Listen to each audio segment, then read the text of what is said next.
പിതാവിൻ്റെയും പുത്രൻ്റെയും പരിശുദ്ധാത്മാവിൻ്റെയും നാമത്തിൽ ആമേൻ. എൻ്റെ പ്രിയപ്പെട്ടവരെ, ഇന്ന് മെയ് 26 ചൊവ്വാഴ്ച. അമ്മേ പരിശുദ്ധ അമ്മേ, അമ്മേ പരിശുദ്ധമേ, ദൈവമാതാവേ, കൃപാസനത്തിലൂടെ ഞങ്ങൾക്കും ഞങ്ങളുടെ ദേശത്തിനും അമ്മ മധ്യസ്ഥം തേടി തന്ന എല്ലാ അനുഗ്രഹങ്ങൾക്കും കൃപകൾക്കും ഞങ്ങളിപ്പോൾ ഹൃദയം നിറഞ്ഞ നന്ദി പറയുന്നു.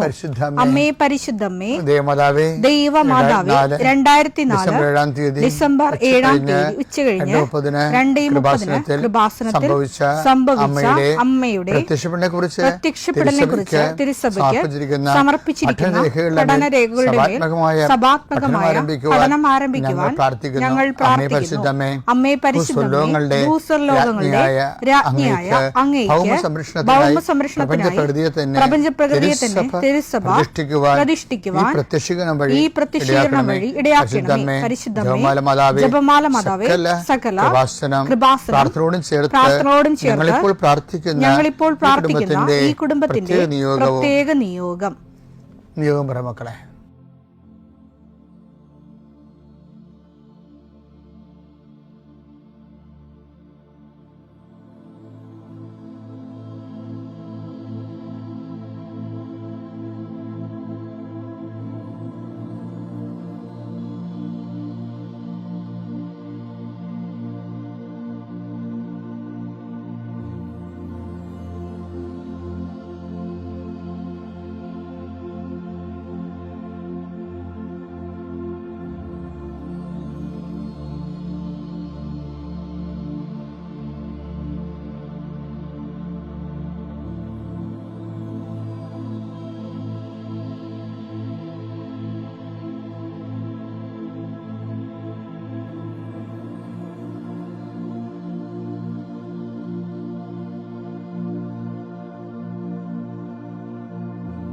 അമ്മയുടെ പ്രത്യക്ഷീകരണത്തിന്റെ ഈ അനുഗ്രഹവേളയിൽ ഞങ്ങൾക്ക് സാധിച്ചു തരുവാൻ കനിയണമേ. ആമേൻ. വിശ്വാസ പ്രമാണം.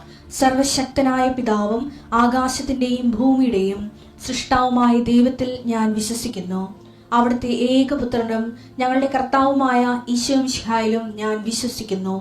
ഈ പുത്രൻ പരിശുദ്ധാത്മാവിനാൽ ഗർഭസ്ഥനായി കന്യകാമറിയത്തിൽ നിന്ന് പിറന്ന് പൊന്തിയോസ് പീലാത്തോസിന്റെ കാലത്ത് പീഡകൾ സഹിച്ച് കുരിശിൽ തറയ്ക്കപ്പെട്ട് മരിച്ച് അടക്കപ്പെട്ട് പാതാളങ്ങളിൽ ഇറങ്ങി മരിച്ചവരുടെ ഇടയിൽ നിന്ന് 3-ാം നാൾ ഉയർത്ത് സ്വർഗത്തിലേക്ക് എഴുന്നള്ളി സർവശക്തിയുള്ള പിതാവായ ദൈവത്തിന്റെ വലതുഭാഗത്തിരിക്കുന്നു. അവിടെ നിന്ന് ജീവിക്കുന്നവരെയും മരിച്ചവരെയും വിധിക്കുവാൻ വരുമെന്നും ഞാൻ വിശ്വസിക്കുന്നു. പരിശുദ്ധാത്മാവിലും ഞാൻ വിശ്വസിക്കുന്നു. വിശുദ്ധ കത്തോലിക്കാ സഭയിലും പുണ്യവാന്മാരുടെ ഐക്യത്തിലും പാപങ്ങളുടെ മോചനത്തിലും ശരീരത്തിന്റെ ഉയർപ്പിലും നിത്യമായ ജീവിതത്തിലും ഞാൻ വിശ്വസിക്കുന്നു. ആമേൻ. സുഖസ്ഥനായ ഞങ്ങളുടെ പിതാവേ, അങ്ങയുടെ നാമം പൂജിതമാകണമേ. അങ്ങയുടെ രാജ്യം വരണമേ. അങ്ങയുടെ തിരുമനസ് സ്വർഗത്തിലെ പോലെ ഭൂമിയിലും ആകണമേ. അന്നു വേണ്ടുന്ന ആഹാരം ഇന്ന് ഞങ്ങൾക്ക് തരണമേ. ഞങ്ങളോട് തെറ്റ് ചെയ്യുന്നവരോട് ഞങ്ങൾ ക്ഷമിക്കുന്നത് പോലെ ഞങ്ങളുടെ തെറ്റുകൾ ഞങ്ങളോടും ക്ഷമിക്കണമേ. ഞങ്ങളെ പ്രലോഭനത്തിൽ ഉൾപ്പെടുത്തരുതേ, തിന്മയിൽ ഞങ്ങൾ രക്ഷിക്കണമേ. ആമേൻ. നന്മ നിറഞ്ഞ മറിയമേ, സ്വസ്തി. കർത്താവ് അങ്ങയുടെ കൂടെ സ്ത്രീകളിൽ അങ്ങ് അനുഗ്രഹിക്കപ്പെട്ടവളാകുന്നു. അങ്ങയുടെ ഉദരത്തിൻ ഫലമായി ഈശോ അനുഗ്രഹിക്കപ്പെട്ടവനാകുന്നു. പരിശുദ്ധ മറിയമേ, തമ്പുരാന്റെ അമ്മേ, പാപികളായ ഞങ്ങൾക്ക് വേണ്ടി ഇപ്പോഴും ഞങ്ങളുടെ മരണസമയത്തും തമ്പുരാനോട് അപേക്ഷിക്കണമേ. ആമേൻ. കർത്താവേ, നിന്റെ ഉന്നതമായ നാമത്തിന് സ്തോത്രം ചെയ്യുന്നു. കർത്താവേ, നിന്റെ വിശുദ്ധ പൗരോഹിത്യത്തെ മഹത്വപ്പെടുത്തണമേ. കർത്താവെ, സഭയിലുള്ള സാന്നിധ്യം ദൃഢമാക്കണം. 40 വർഷം ഞാൻ അർപ്പിച്ച കൃപാസന ജീവനോടെ പ്രത്യക്ഷപ്പെട്ട മാതാവിൻ്റെ സാന്നിധ്യം, ഈ കൃപാസനത്തിൽ വന്നിറങ്ങി പ്രാർത്ഥിച്ചു പോകുന്ന ലക്ഷോപലക്ഷം മനുഷ്യരുടെ പ്രാർത്ഥനയുടെ ശക്തിയാൽ ഞാൻ ഇന്നത്തെ ദിവസത്തെ എൻ്റെ മക്കളുടെ ആവശ്യങ്ങളെ കർത്താവിൻ്റെ ദൃശ്യം സമർപ്പിച്ചുകൊണ്ട് ആശീർവദിക്കുന്നു. കർത്താവെ, അങ്ങയുടെ മക്കളുടെ മേൽ നിൻ്റെ തിരുമുറുപാട് മരുന്നുകരം വെക്കണമേ. എൻ്റെ കർത്താവിൻ്റെ ഉന്നതമായ നാമത്തിൽ ശിരസിൻ്റെ രോഗങ്ങൾ, ബ്രെയിനിലെ സിസ്റ്റുകൾ, ബ്രെയിനിലെ ക്യാൻസറുകൾ, ബ്രെയിനുമായിട്ട് ബന്ധപ്പെട്ട മുഴുവൻ രോഗങ്ങൾ ഈ നിമിഷം ഇത് പ്രാർത്ഥന കൂടുന്ന മക്കളുടെ മേൽ കർത്താവിൻ്റെ ശക്തി ഒഴുകുകയും നീ സുഖപ്പെടുകയും ചെയ്യട്ടെ. തൊണ്ടനൊമ്പരങ്ങൾ, അത്തോൺസൈറ്റുകൾ, തൈറോയിഡുകൾ, ശ്വാസകോശ രോഗങ്ങൾ, ഉദര രോഗങ്ങൾ, പിസ്തുല രോഗങ്ങൾ, PCOD രോഗങ്ങൾ, സർവാംഗവാദ രോഗങ്ങൾ, വൃഷ്ണരോഗങ്ങൾ, കർത്താവിൻ്റെ നാമത്തിൽ ഉച്ചമുതൽ ഉള്ളങ്കാർ വരെ കർത്താവിൻ്റെ രക്തം പടരട്ടെ. മരുന്ന് ലേപനമല്ല, അങ്ങനെ വചനമാണല്ലോ അങ്ങനെ മക്കളെ സുഖപ്പെടുത്തുന്നത്. വചനത്തിൻ്റെ കരുത്ത ശക്തിയാൽ യേശുക്രിസ്തു ഉന്നതമായ നാമത്തിൽ അങ്ങനെ മക്കൾ സൗഖ്യം പ്രാപിക്കട്ടെ. കർത്താവെ, ഇന്നത്തെ യാത്ര, ഇന്നത്തെ സംസാരം, ഇന്നത്തെ കമ്മ്യൂണിക്കേഷൻസ്, ഇന്നത്തെ ഒപ്പുകൾ, ഇന്നത്തെ എഴുത്തുകൾ, ഇന്നത്തെ ഉപയോഗിക്കുന്ന വാഹനങ്ങൾ, കർത്താവ് ഇന്ന് ചെയ്തു തീർക്കേണ്ട എല്ലാ ഉത്തരവാദിത്തങ്ങളും കണ്ടുമുട്ടുന്ന എല്ലാ വ്യക്തികളുടെ മേലും എൻ്റെ മക്കളുടെ മേൽ കർത്താവിൻ്റെ ശക്തി പ്രവർത്തിക്കുകയും മാതാവിൻ്റെ മധ്യസ്ഥത്തിൽ സഞ്ചാരി മാതാവ് സമയത്തിൻ്റെ അധികാരം നിലമേലങ്കിയാൽ നിങ്ങളെ പൊതിയുകയും സന്തോഷത്തോടെ നിങ്ങൾ രാത്രി തിരിച്ചു വരാൻ ദൈവം അനുവദിക്കുകയും ചെയ്യട്ടെ. നമ്മൾ ഇന്ന് കാണുന്ന വരം വ്യാഖ്യാന വരവാണ്. വ്യാഖ്യാന വരം എന്ന് പറയുന്നത് ദൈവം തൻ്റെ ഉദ്ദേശങ്ങൾ വെളിപ്പെടുത്തുമ്പോൾ നമുക്കത് വ്യാഖ്യാനിക്കാൻ പറ്റണം.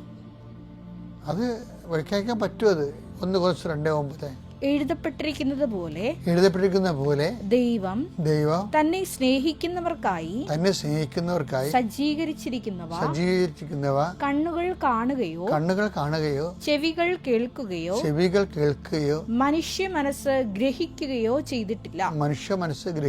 ചെയ്തിട്ടില്ല.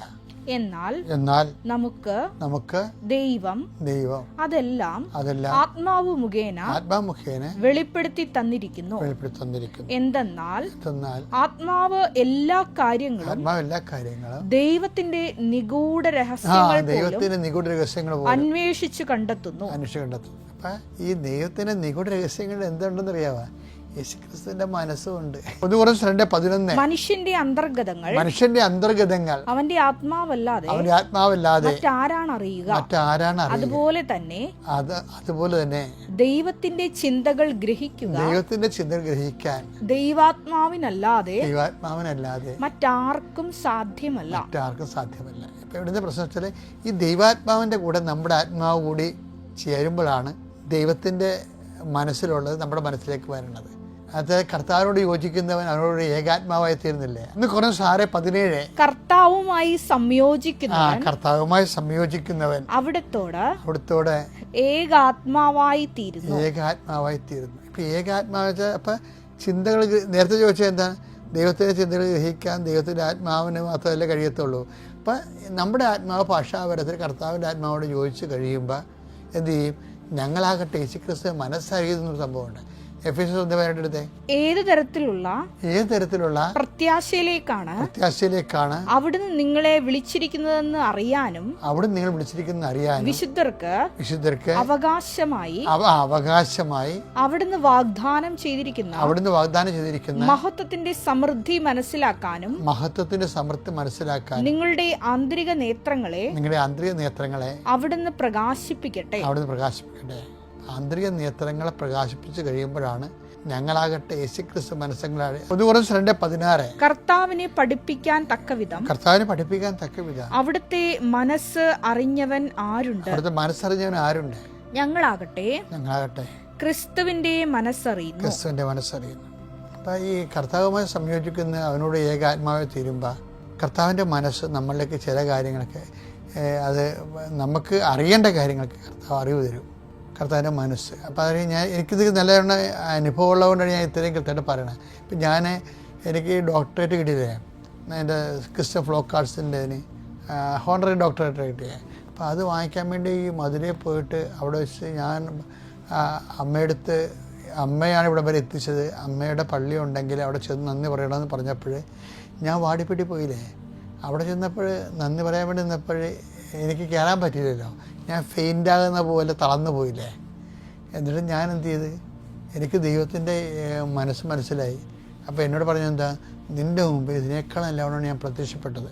എന്നിട്ട് നീ ഓരോരുത്തരെ പേടിച്ചിട്ട് അതൊന്നും പറഞ്ഞില്ല. അപ്പം അതുകൊണ്ട് നീ നിന്നോട് ചെയ്ത ഡ്യൂട്ടി നിനക്ക് മരണം വരെ ഉത്തരപ്പ് കടവായിരിക്കും എന്ന് പറഞ്ഞു. അപ്പം തന്നെ പള്ളി ചെന്നിട്ട് പള്ളിയുടെ ഇളം തന്നെ ഞാൻ തിരിച്ചു പോകുന്നില്ല. ഞാൻ അത്ര കയറിയില്ല. അവിടം വരെ 30 കിലോമീറ്റർ ഡ്രൈവ് ചെയ്ത് എന്നാണ് കൊന്തയൊക്കെ ചെല്ലി, അകത്ത് ചെല്ലിയില്ല. അപ്പം എനിക്കത് മനസ്സിലായി. ഞാൻ തിരിച്ച് പള്ളിയിൽ നിന്ന് ഇറങ്ങി കുറച്ച് കഴിഞ്ഞപ്പോൾ തന്നെ അമ്മ ആഗ്രഹിക്കുന്ന കൃപാവര പദ്ധതി കൃപാസനത്തിൽ ഞങ്ങളുടെ കുടുംബത്തിൽ നിറവേറ്റാൻ ഇടയാക്കണമേ എന്ന് പറഞ്ഞ് പ്രാർത്ഥന പറയാൻ തുടങ്ങി. ആ പറയാൻ തുടങ്ങിയ പ്രാർത്ഥന ഞാൻ മറന്നു പോകാതെ പഠിച്ച് നാട്ടിൽ വന്ന് എഴുതി 10,000 കോപ്പികൾ ഇറക്കി. ആ അമ്മ ആഗ്രഹിക്കുന്ന കൃപാവര പദ്ധതി 10,000 പേര് പ്രാർത്ഥിച്ച് കഴിഞ്ഞപ്പോഴാണ് 6 മാസം കഴിഞ്ഞപ്പോൾ അമ്മ ഉടമ്പടി എന്ന് പറഞ്ഞത്, എഗ്രിമെൻറ്റ്. അപ്പം ഞാൻ അതോടെ പറഞ്ഞത് അത് ഉടമ്പടിയാണെന്ന് പറഞ്ഞതിന് ശേഷം പിന്നീട് ആ ഉടമ്പടി പുസ്തകം എഴുതാനൊക്കെ വെറും 60 മണിക്കൂർ കൊണ്ടാണ് എഴുതുന്നത്. 200 പേജുകൾ. നമ്മൾ ഈ ദൈവമേഖല എന്ന് പറയുന്നത് വല്ലാത്തൊരു മേഖലയാണ്. പക്ഷേ വെളിപ്പാട്, അതുകൊണ്ട് ഞാൻ മുരിങ്ങൂർ ഒരു ലോക മലയാള കരിസ്മാറ്റിക് സമ്മേളനം ഉണ്ടായപ്പോൾ ഞാൻ പറഞ്ഞത്, ഞാൻ മരിയൻ കരിസ്മാറ്റിക് എന്നാണ് പറഞ്ഞത്. കരിസ്മാറ്റിക് മാതാവിൻ്റെ കൂടെ വെളിപ്പെട്ടിട്ടുള്ള കരിസ്മാറ്റിക് സരണികളാണ് കൃപാസനത്തിൽ നമ്മുടെ സഭയുടെ വഴി നടത്തലിന് വേണ്ടി മനുഷ്യന് ഉപദേശമായിട്ടും അറിവായിട്ടും കൊടുക്കുന്നത്. ഇതിനെല്ലാം കൂടി വ്യാഖ്യാനപരമെന്നാണ് പറയണത്. എല്ലാം വ്യാഖ്യാനിക്കാൻ പറ്റി. അതുകൊണ്ടാണ് ഈ ലോകം എന്തുമാത്രം മനുഷ്യരായി ഇപ്പം നോൺ ക്രിസ്ത്യൻസ് പോലും കർത്താവിനെ അറിയണതിൻ്റെ പേര്. ആരെയും നമ്മൾ ജ്ഞാനസാരപ്പെടുത്തുകയൊന്നും ചെയ്യണില്ല, അതൊന്നും എന്നോട് പറഞ്ഞിട്ടില്ല. എന്നോട് പറഞ്ഞിരിക്കുന്നത് ഗീവ് ദം ജീസസ് എന്ന് പറയുന്നത്. കർത്താവിനെ അറിയാത്ത അറിയിക്കുക. അതിനുള്ള വഴികൾ ദൈവം തരുന്നുണ്ട്, നമ്മളത് പറയുന്നുണ്ട്. അവർക്ക് എല്ലാം നല്ല അനുഭവങ്ങളുണ്ട്. അതെല്ലാം ഈ വരങ്ങളിലൂടെ സഞ്ചരിക്കുമ്പോഴാണ്. നിങ്ങളും നല്ല വരപ്രസാദമുള്ള ജീവിതം നോക്കാൻ, നമ്മൾ വരപ്രസാദം എന്ന് പറഞ്ഞതല്ല, എന്താണ് ഈ സംഭവം എന്ന് അറിയത്തില്ലല്ലോ. അതുകൊണ്ടാണ് ഞാൻ ഈ ദിവസങ്ങളിലെല്ലാം നിങ്ങളോട് വരപ്രസാദത്തിൻ്റെ വിവിധ പ്രയോഗ തലങ്ങളെക്കുറിച്ച് സംസാരിക്കുന്നത്. അതുകൊണ്ട് ഉടമ്പടിക്കാർ പ്രത്യേകിച്ച് ആത്മാവിൽ വളരാൻ ഇതെല്ലാം ഉപയോഗിക്കണം. ഓരോ ദിവസത്തെ ടോക്കുകൾ ഒരു 3-4 പ്രാവശ്യം കേട്ട് നിങ്ങൾ ആത്മീയമായി ദൈവത്തിൽ വളർന്നു വരാൻ ദൈവം നിങ്ങളെ അനുഗ്രഹിക്കട്ടെ. പിതാവിൻ്റെയും പുത്രൻ്റെയും പരിശുദ്ധാത്മാവിൻ്റെ നാമത്തിൽ.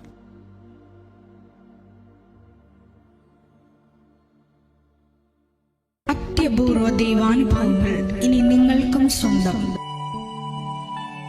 ഈ യൂട്യൂബ് ചാനൽ ഇതുവരെ സബ്സ്ക്രൈബ് ചെയ്തിട്ടില്ലെങ്കിൽ ഇപ്പോൾ തന്നെ സബ്സ്ക്രൈബ് ചെയ്യുക. ഈ വീഡിയോ ഇപ്പോൾ തന്നെ നിങ്ങളുടെ സുഹൃത്തുക്കൾക്ക് ഷെയർ ചെയ്തുകൊണ്ട് കർത്താവിന്റെ പ്രേക്ഷിതരാകുക.